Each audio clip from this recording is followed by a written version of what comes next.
Well, welcome back. It's me, Joseph McClendon III. Welcome to Further, Faster, Now. This is episode number 2. And if you didn't get a chance to listen to or view episode number 1, I highly encourage you to go back and listen to that, because on that episode was where I shared with you exactly how we're going to roll with this, what further faster means, and how you're going to use it to get the very best out of yourself. Notice I said how you're going to use it, not if you're going to use it, because that's where the results are. And I gave you the philosophy and the understandings and things like that. And I also had you do something, because as I mentioned before, this is not just about me talking to you or giving you good advice or motivating you or just interviewing people. This is about getting results, so you do exactly what the name implies. You go further, faster in whatever you want to do in your life. And I also explained to you a little bit about myself and kind of what qualifies me and how I have the right to be talking to you this way. So again, welcome. I'm glad you're here. I'm really excited to share with you today something. Because, and you might say to yourself, well, Joseph, you're always excited. Well, I'm especially excited today because this is going to be something foundational for you. And what I mean by that is it's going to be something that you're going to use for the rest of your life. You've already been using it. I'm just going to show you how to use it better. And I will say, I remember, if you didn't listen to the first one, I'll kind of catch you up just a little bit and remind you of a couple things. It's all about this. It's all about how to get yourself to do more and to be better, feel better, and have the things that you want to have and go further, faster, do it. It's all about, first off, understanding how we function as human beings, what makes us do what we do, and then how to use that information to get the very best out of yourself. And I made it unbelievably simple in terms of what I call mental and emotional mechanics, how we function, so you don't have to make it complicated. This is not rocket science. This is something that everybody will understand, because if I make it easy, and then you'll do it. If I don't, then you'll get into what I call paralysis of analysis, trying to figure it out. So don't try and figure it out. Just understand that this is how you function. It always goes like this. Now, by the way, if you're watching me, you can see me, my hand gestures and things like that. If you're not, you're listening to me, you can pick this up. You can go to my YouTube channel and you can pick up this and watch this. But what I'm pointing to is my head first. And I had you write this down. And remember, I'm always going to have you write things, because it's the process of writing actually rewires your brain. We'll get more into that a little bit later.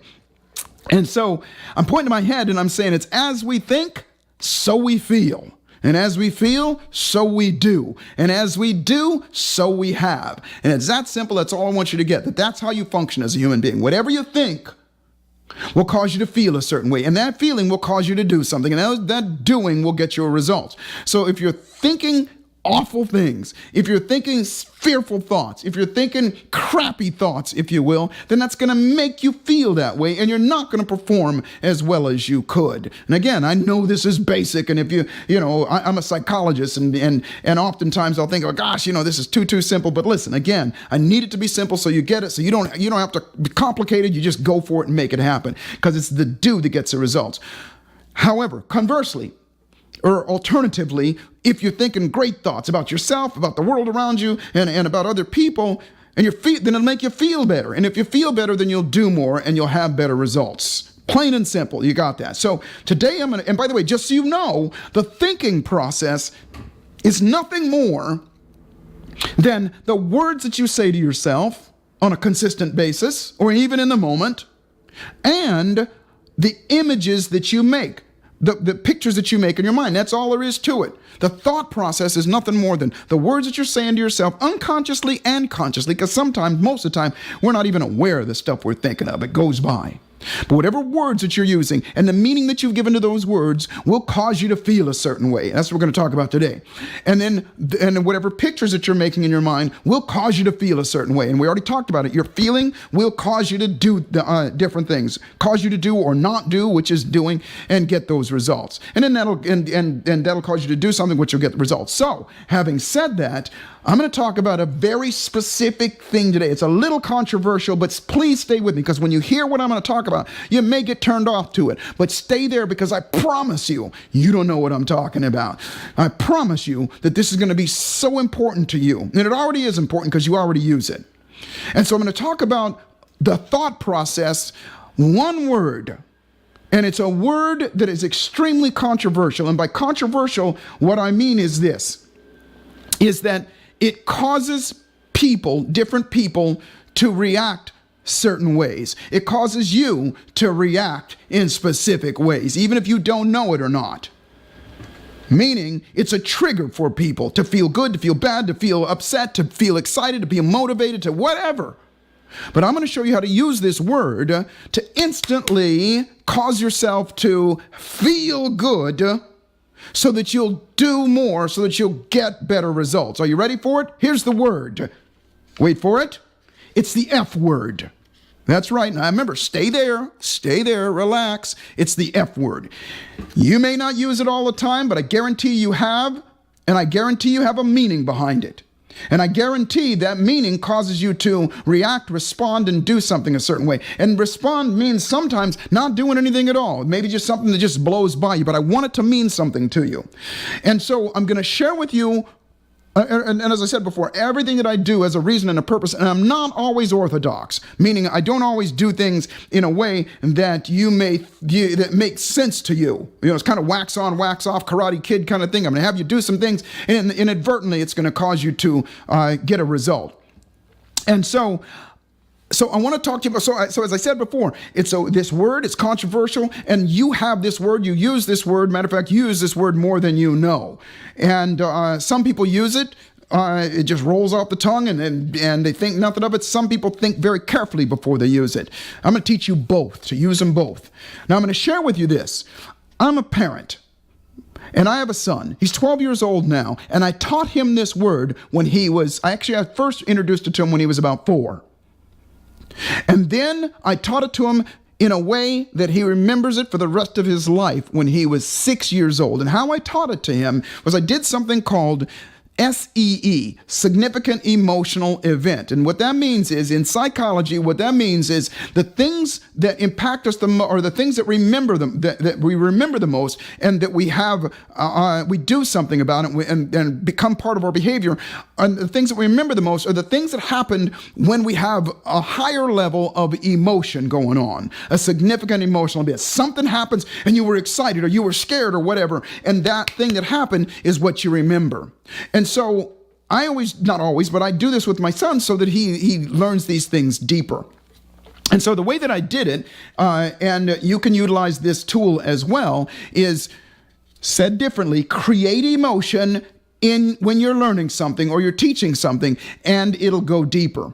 So having said that, we're going to do that here. And one of the, I shouldn't say quickest ways, but one of the best and most enjoyable ways. And remember, I'm only talking about good stuff here. So I'm not going to teach you to have bad feelings, not per se, but I'm going to teach you to have good feelings. And we're going to use something we're all aware of and we're all fond of in some form or fashion, and that is music. Music, we all have. Music is designed to make us feel a certain way. So you have certain songs and certain melodies and things like that cause you to feel a certain way. And so that's what I did with my son. Now, you may or may not know this. In an earlier life, in another lifetime, I was a musician. I'm still a musician. I still love music. I'm passionate about it. I have a studio downstairs.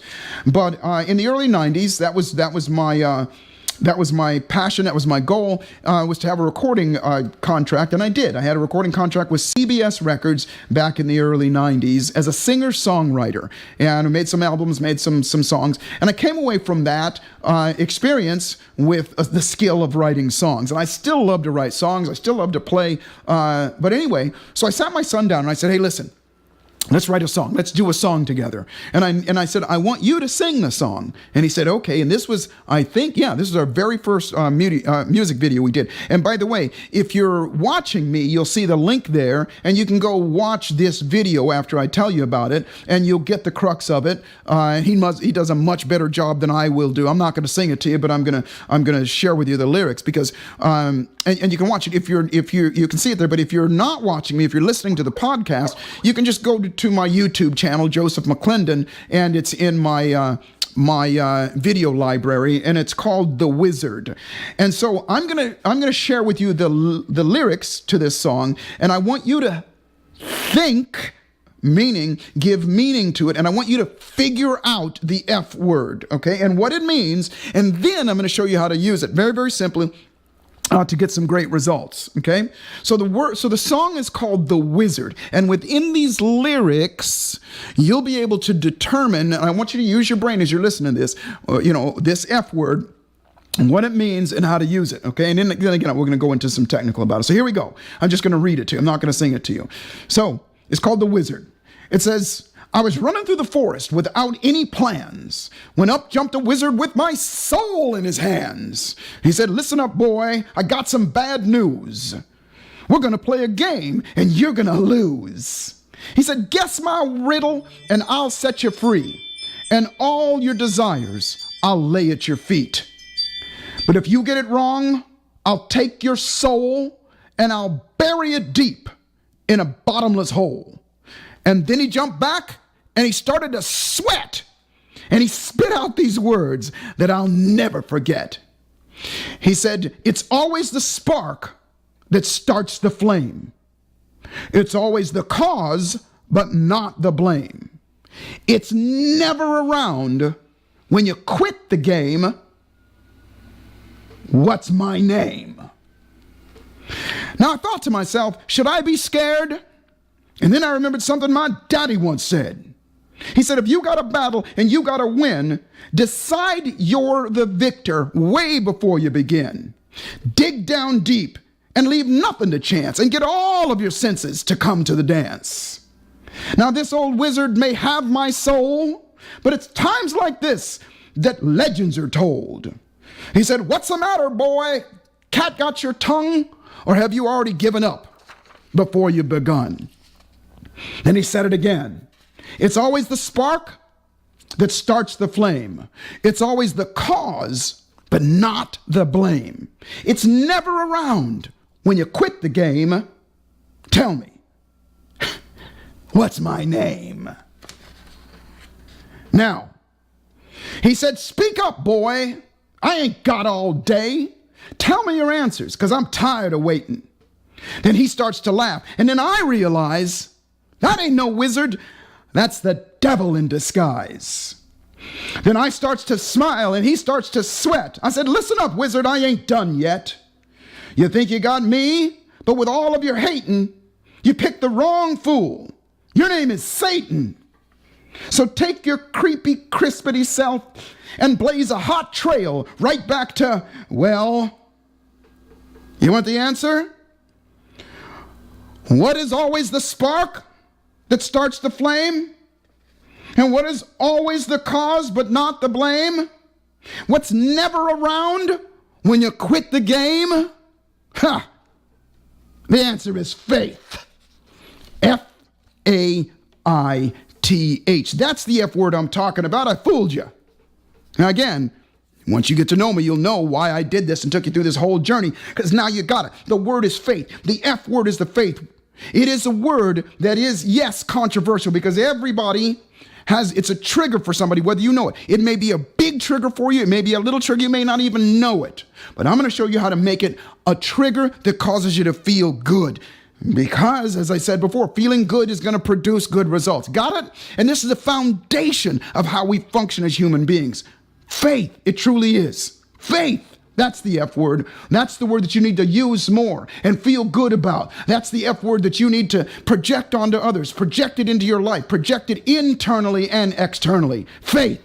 As you can tell, I get a little excited about it. And the reason I'm doing this as early on as we can, because I want you to get it, that fostering more faith within yourself is going to be the blueprint to your trajectory of how you're going to get to where you're going to go. So let's talk about it. What is faith? What is it? You may have a meaning for it, and your meaning is right, whatever it is.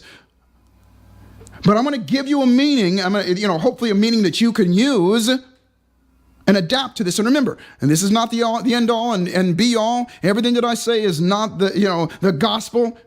But if you can use it to change the quality of your life, that's great. And if you can use it to better where you're going and go even further faster, that's even better. And so let's talk about the technical definition of faith. Faith, you've heard it before, is belief in things not yet seen or unseen. And what that means is, do you believe that something is going to happen in the future even though you can't see it tangibly right in front of you? And that's a great saying, but what the heck does it mean? First off, what does belief mean? And remember, I like to break things down to what I call lowest common denominator. And what that means is that you don't always know exactly what I'm talking about. If I say something, you have your definitions and so on and so forth, but I want to get you on the same page as me so that I can get my point across and you can get a result. Lowest common denominator means you and I understand the same thing. And as simple and as simplistic as most everything that I talk about and everything that I do is, it just gets results. Because the simple stuff you'll do, the complicated stuff, not so much.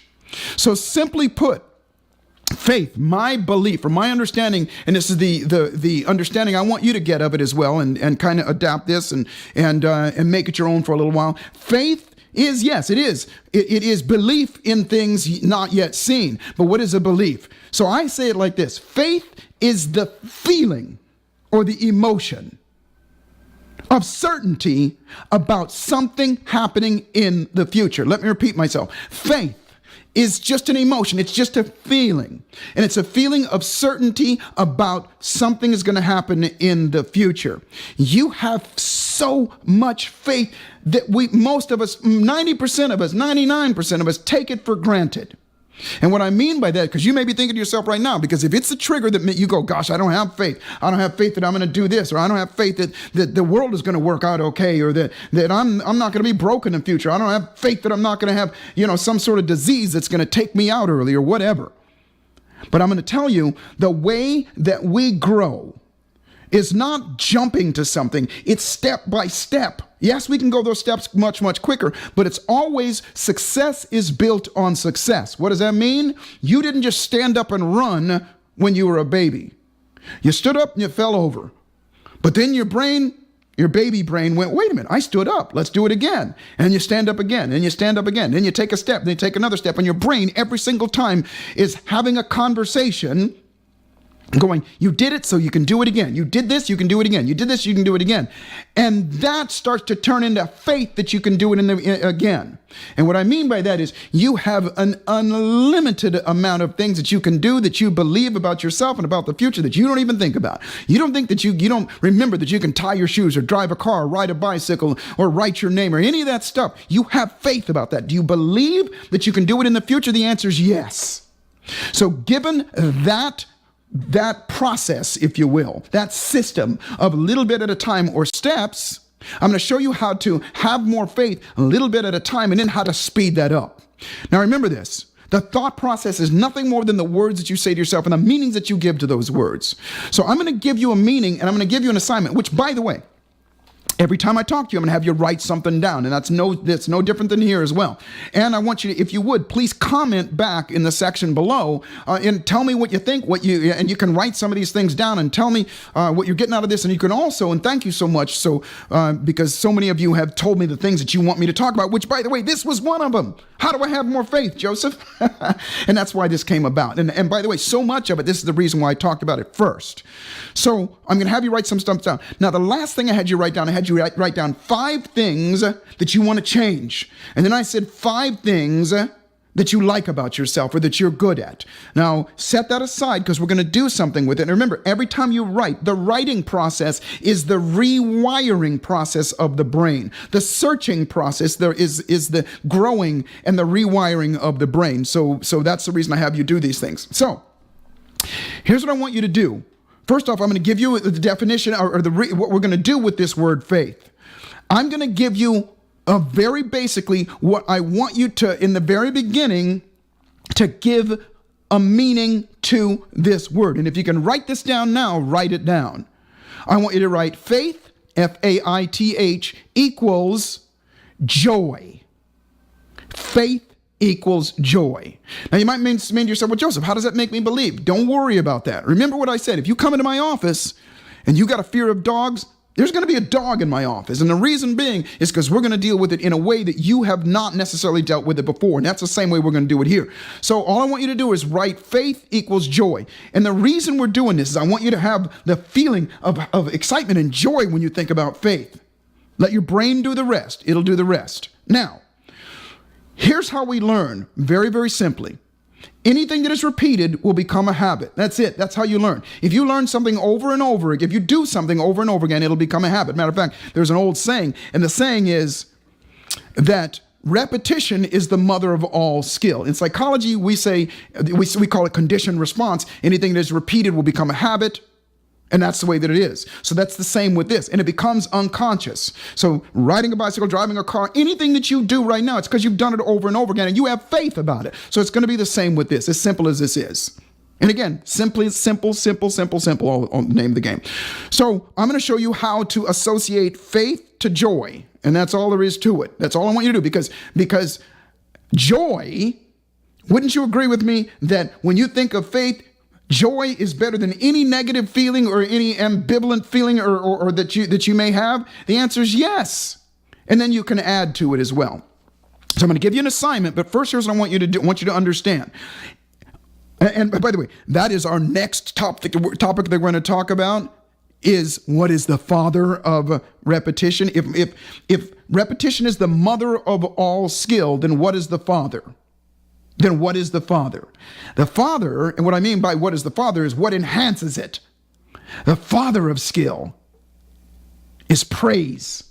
Now again, don't get me started. If you know me, you know how unbelievably passionate I am about praising yourself and how important it is. I'm not going to get into it right now, but it's important. What I mean by that is anything that is repeated, anything that's done over and over again, if it is immediately followed by some sort of reward or some sort of praise or some sort of acknowledgement, the nervous system learns, well, wait a minute, let me just do that again. And it starts to do it unconsciously, and it does it quicker and faster. That's the further, faster model.